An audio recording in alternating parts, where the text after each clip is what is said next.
my brothers and friends,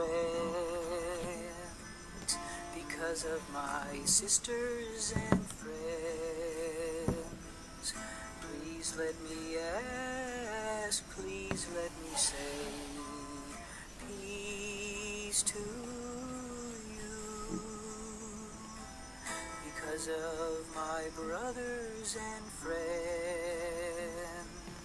because of my sisters and friends. Please let me ask, please let me say, peace to you. This is the house of the Lord. I wish the best for you. This is the house of the Lord. I wish the best for you. Because of my brothers and friends, because of my sisters and friends.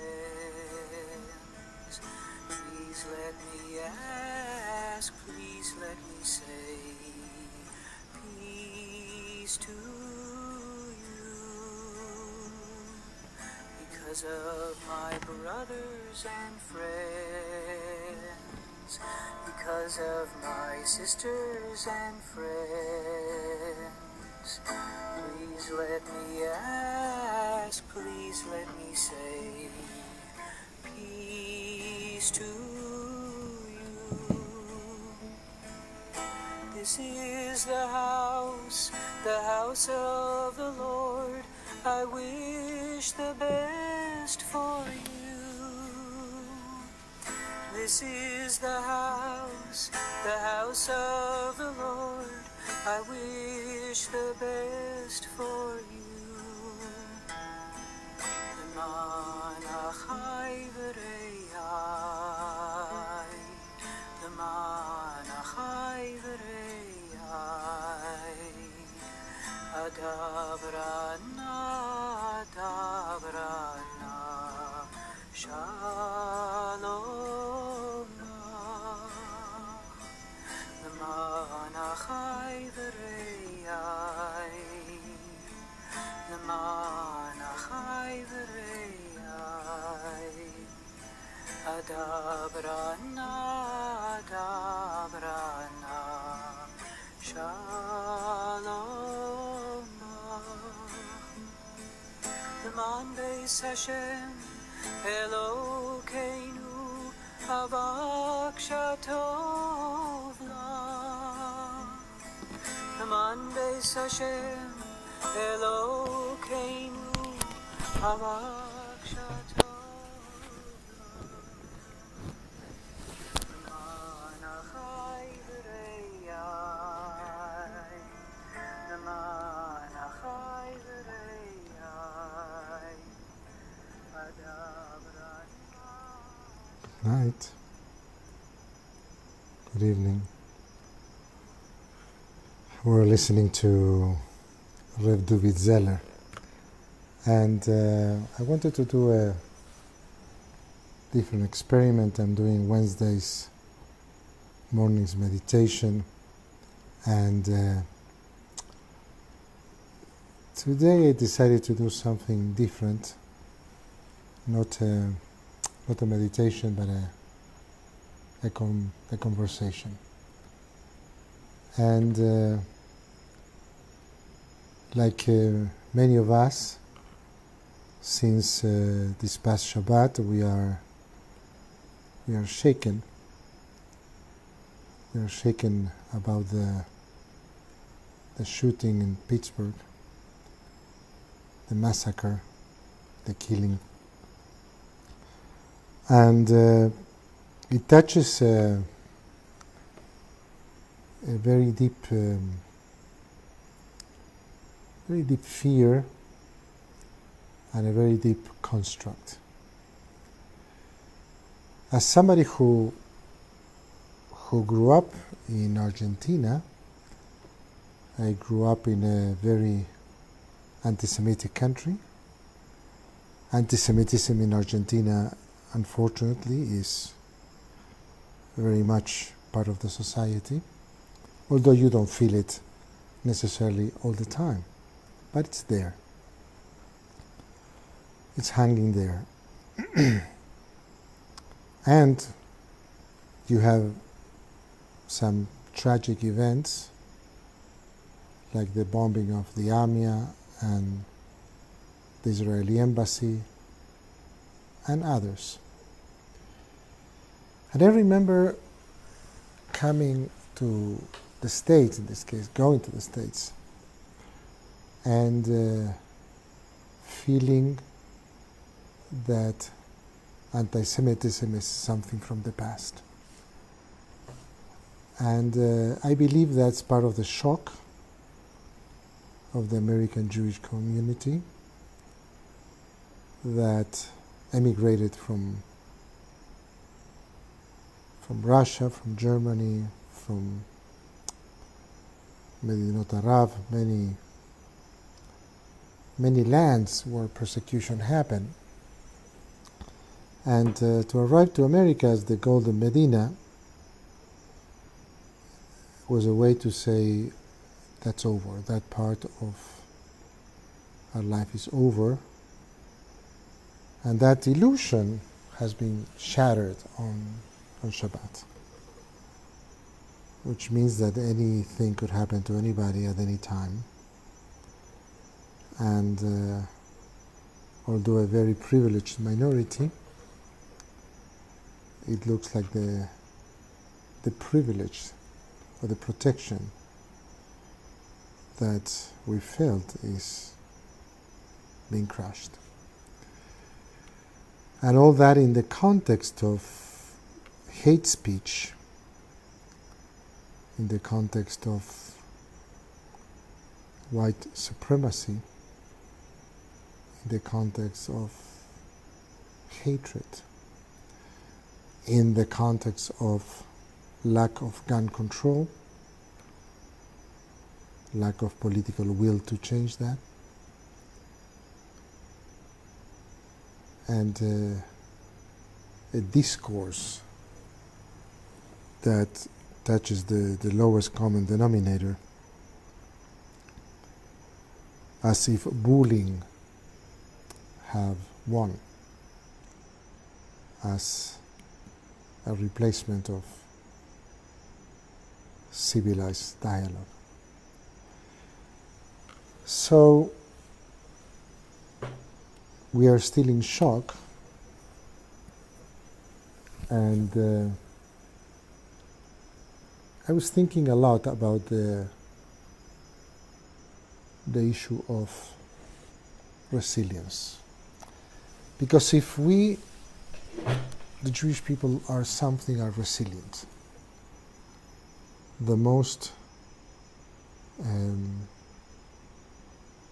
incredible example of resilience is Viktor Frankl, who finds meaning even in the Holocaust, and decide not to be controlled by fear and by anger and by revenge.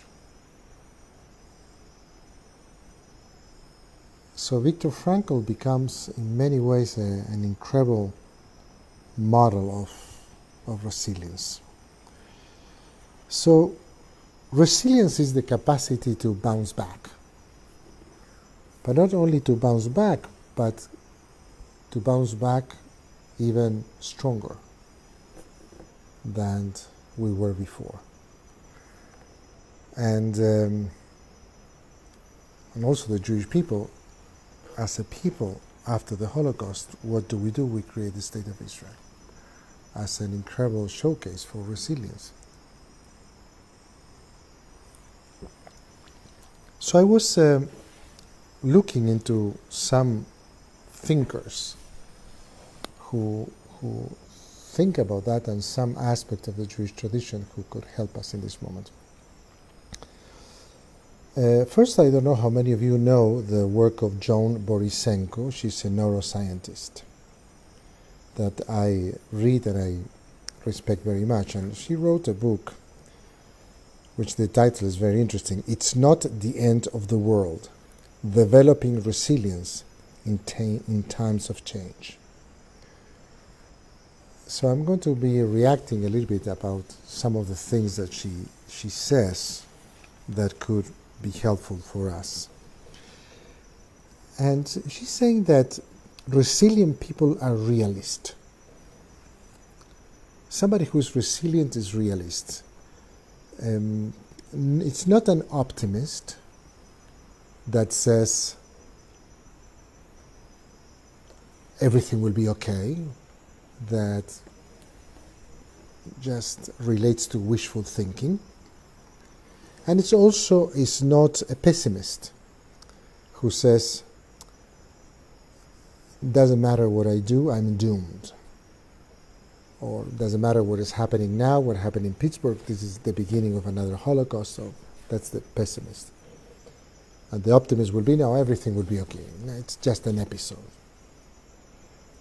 None of those are good, according to John Borisenko. Resilient people are people who look at things as they are. They face reality as it is. They don't dunk their head in the sand. It is what it is. So what happened here relates directly to the climate, the political climate, the relationship with white supremacy, with anti-Semites, with racists, and with a discourse that foster hatred. And when you open the genie of hatred and you allow hatred to be part of the normal discourse, it's not that you can stop it. It goes everywhere where it was maybe dormant. So, but one aspect of John Borisenko that I would like to, for each one of us to apply to this situation is, we see things as they are. We don't become pessimists and we don't become optimists. It is what it is, and what it is, we're going to make decisions. That's number one. Number two, and this relates directly to Viktor Frankl, she says that resilient people create meaning. And that's an incredible concept, because she says that we are meaning-making animals. So resilient people do not need to dwell in why this happened, but what can I learn from this situation to move on? This just happened. It means something about where we are in this moment in America. So what can we do in relationship with what it is? And we make meaning. We say, okay, we're going to come stronger after this. And she says the resilient people, out of this meaning, they develop trust and faith. Not the faith of the optimist that says everything is going to be okay, but it's the faith that if we are present, if we pay attention, if we don't deny reality, and if we take action, things are going to be okay. So trust is trust in life. And faith in destiny, but in that which we can do about the situation. Then third, she says that resilient people think outside of the box. And I love that. They embrace radical creativity. They are curious about their situation in the sense of looking at it from different angles. Okay, this just happened to us. Yes, it's a tragedy. So first of all, what can we learn? How can we see this from A, B, C, D's perspectives? And they help themselves, resilient people, they help themselves by looking at the same reality and analyzing the same reality from different angles. So basically, resilient people create think tanks of looking at the same reality from different angles. They have a mindful appreciation of what they have and not of what they lost. That's a tough one. So they have a mindful appreciation of what they have. Let's pay attention to what we have. Maybe what we lost is the innocence. Maybe what we lost was the illusion of protection. But instead of paying attention to that, we pay attention to what we have built, the communities that we have, the people that we are, the values that we have. 4, Dr. Borisenko says, resilient people look for trust and support.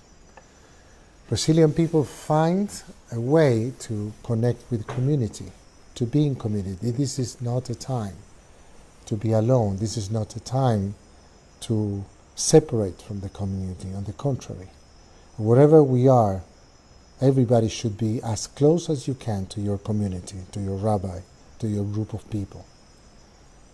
And to be together and to create meaning together and to find hope together, find action together,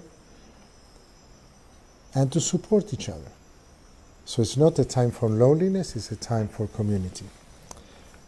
5th, she says that resilient people have a sense of humor, which is something very Jewish in many ways, because we make fun of ourselves, we make fun of our tragedies, we make fun of Dr. Borisenko says to have sense of humor about the absurdity of the reality, whatever the reality is. And sense of humor diffuse the fear and allows something new to come. So if we could even say we could have some sense of humor together as a people and in community, she would say that that's a wonderful way to operate. So to summarize, this is the first thing that I wanted to share with you, some thoughts from Dr. Borisenko. Resilient people are realist, neither optimist nor pessimist. 2, resilient people create meaning. We have to make meaning of what happened to us. Resilient people think outside of the box. They are creative about what to do, what road to take. Resilient people look for trust and support. They come together as a community. And they have a sense of humor about the absurdity of the reality. I want to say in resilient people, in the number 4, look for trust and support, how important in this moment prayer is and how important song is. How important it is to be together and to sing. And to generate a sense of warmth and family, extended family and community. So this is regarding John Borisenko. I want to bring something very short from another researcher who is in this moment is very, very much in the radar screen of everybody, which is Brené Brown. I would say just a few things that she says about courage. Courage, Brené Brown says, is a skill. And it's a skill that can be learned. And we need to relearn this skill in this moment. How to be courageous. She also says that courage is born out of rumbling with vulnerability. It is okay to feel vulnerable. It's okay to feel scared. So we rumble in our vulnerability, and from rumbling into our vulnerability, we step up to courage. Also, she says that courage comes out of embracing our values. Remember what are our most treasured values, and to embrace them. And to say, I live by these values. I don't live by hatred. I don't live by discrimination. I'm not like that. So who am I? And to live by those values. She says that also courage is created by braving into trust, by dwelling into trust, by connecting each other through trust. And also, Brené Brown says, she says that courage is created when we learn how to rise up.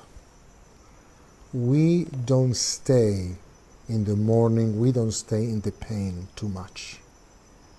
Immediately we strategize, immediately we take action.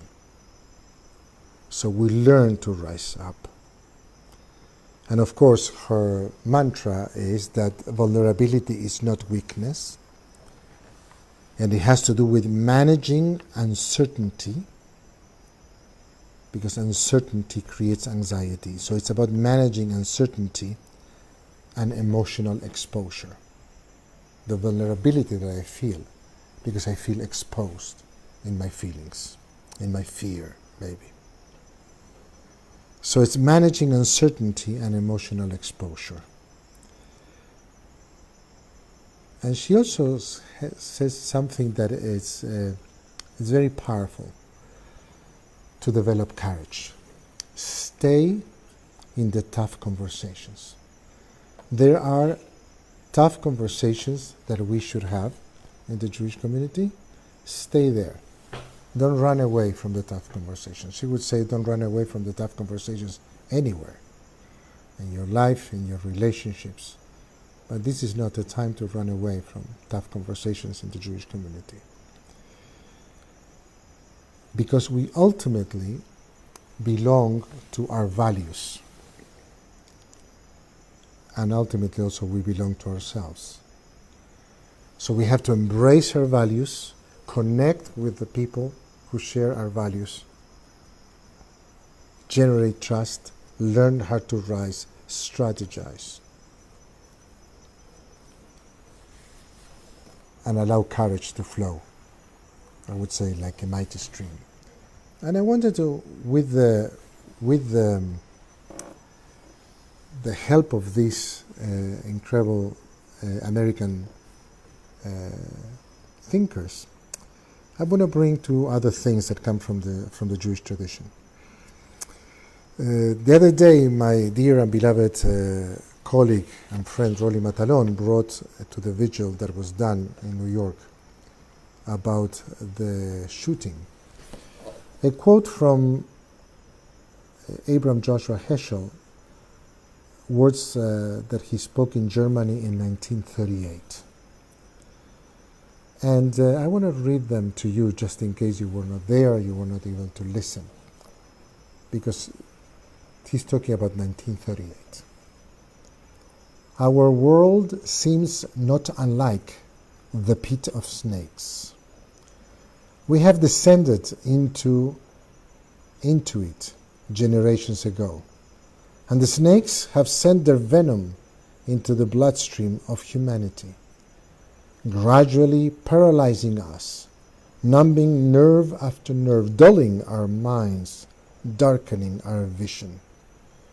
Good and evil that were once as real as day and night have become blurred mist.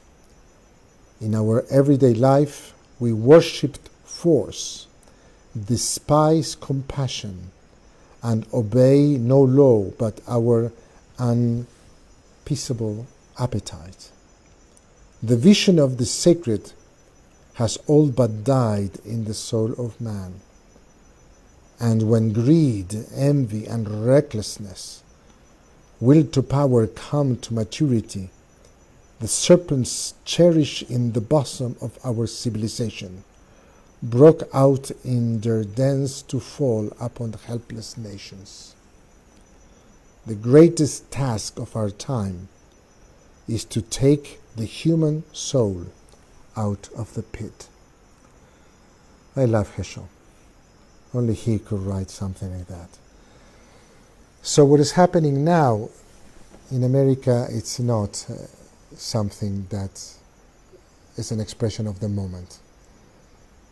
There is a long story here that this is not the moment to dwell into it. But certainly there is venom that is being spread around. And I would like to embrace Rabbi Heschel call to action. The greatest task of our time is to take the human soul out of the pit. That's our task as Jews. We are not like that. We don't behave like that. We don't relate to people like that. And we don't talk like that for sure. So creating communities of resilience, of courage, to help to take the soul, the human soul, out of the pit that we seem to be sinking in. And lastly, I want to bring a few concepts that for me are so helpful in the Jewish tradition. We learned in Pirkei Avot, we learned about Gevurah, about being a hero. And there's a question in Pirkei Avot that is asked, Eize hu gibor? Who is a hero? And Hakoveshet Yitzro is the answer, the one who conquers, I would put in the feminine and masculine, his or her instincts. So what are the instincts that we have to conquer in this moment?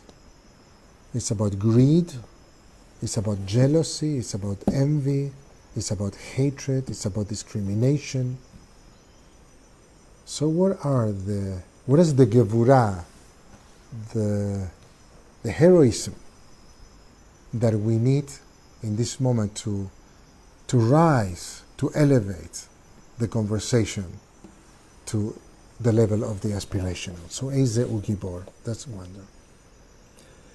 And then the images of God that we have in the Jewish tradition that could be very helpful for us in this moment. So some of the definitions that we have about the divine God is He's a rofe lishburei lev, the healer of broken hearts. So we have to help each other to heal our hearts, to caress each other, to embrace each other, to help each other, and to be compassionate with each other.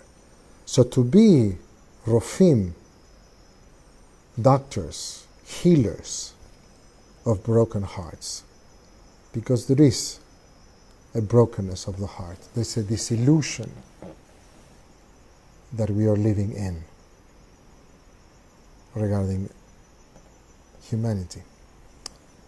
The next one that I want to bring that also becomes an image that is important to us, I believe.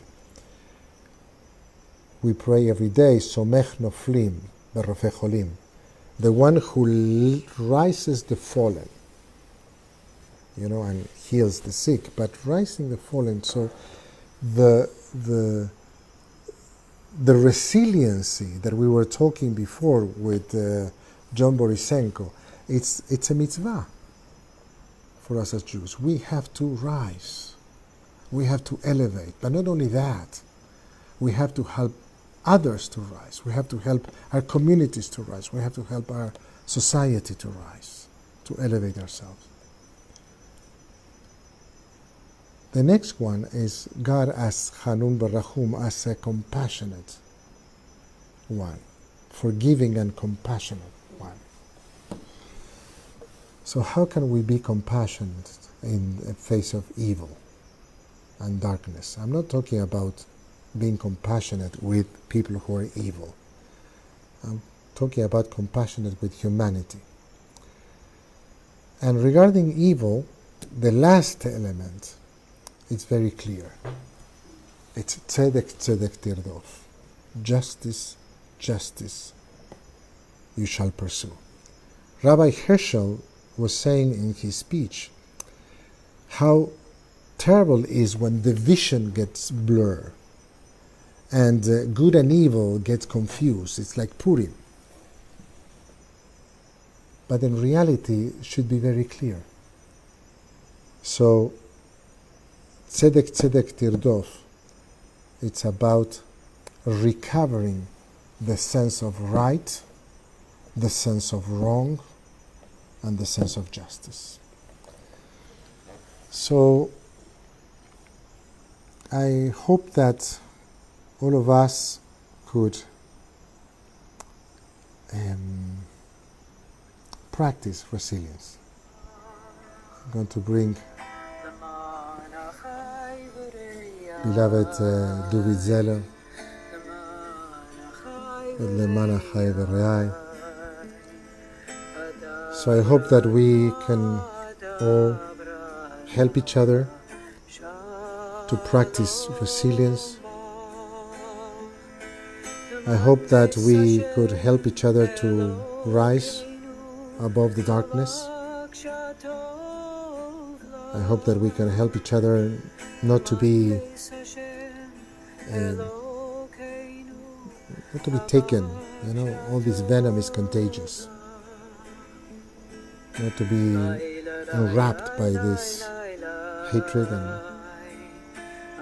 and fear.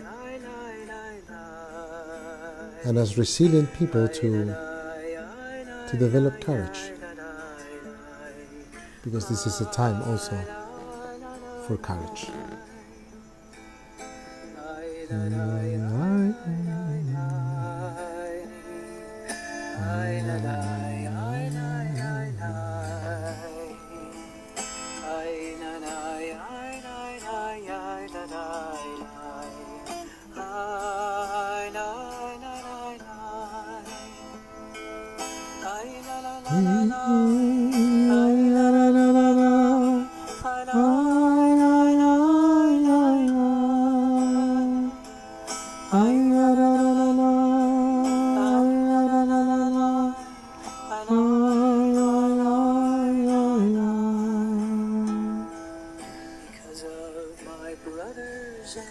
Good night, wherever you are. Good night. Much, much love and strength.